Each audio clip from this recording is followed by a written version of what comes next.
guys, Guitar Pilgrim here, and today's a good day because we're gonna play the iconic solo of Hey Joe by Jimi Hendrix. And it's quite interesting because the song was actually recorded as early as 1966. And when you listen to Jimmy's playing and his technique and everything, and you compare that to what other guitarists were doing at the time, you can only conclude that the man was really light years ahead of its time. So let's take a look at the solo. Here is the first lick.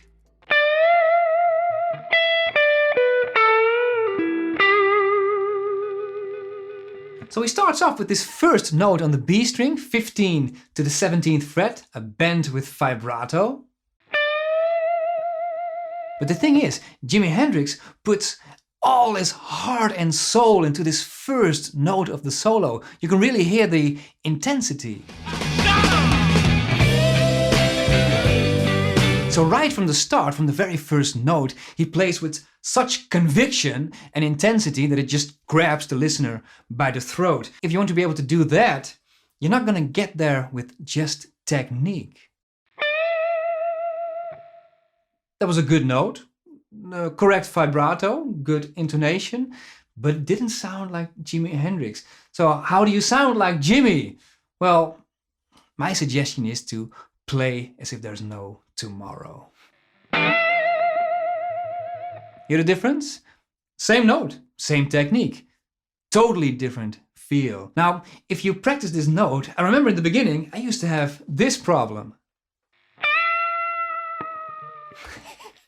That sounds terrible. So what's the problem here?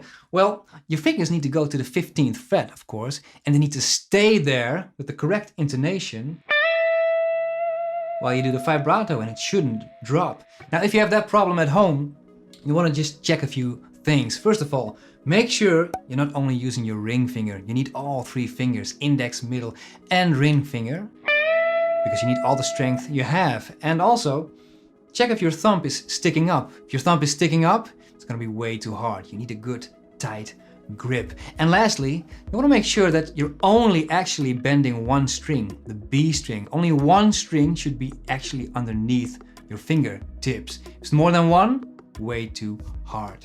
Let's continue.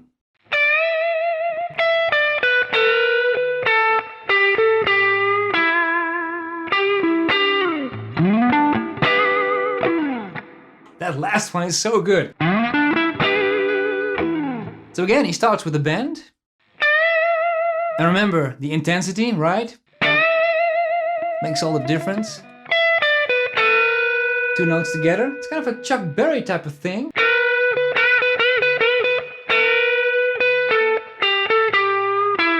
Bit of vibrato on that root note. And of course, that beautiful last lick. Now, in that last lick, it would have been a hell of a lot easier if Jimmy would play something like this. But instead, it's not just one note with the vibrato, it's the G and the B string. Now, you're only playing the vibrato on the G string, but you should hear that other string as well. And this, if you're not used to it, can hurt a little bit. Next up.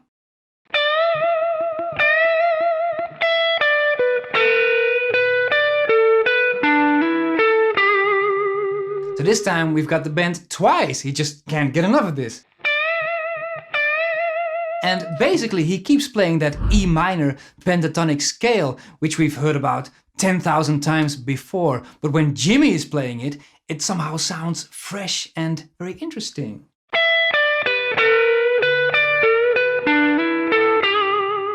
And then of course, a truly Hendrix classic lick. He used to play that quite often. And again, if you're gonna play this lick, you have to go all out, otherwise don't play it at all.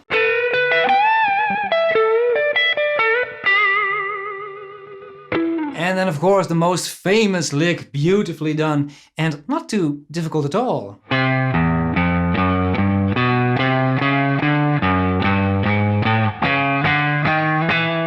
And of course you can play. Isn't it great to play Jimi Hendrix? It just doesn't get any better than this, does it? Hey Joe, beautiful. Now, if you want to play along, the tabs are available at my Patreon site, so go grab those tabs and let's play the solo all the way from the beginning in a very slow tempo. On the count of 4, here we go.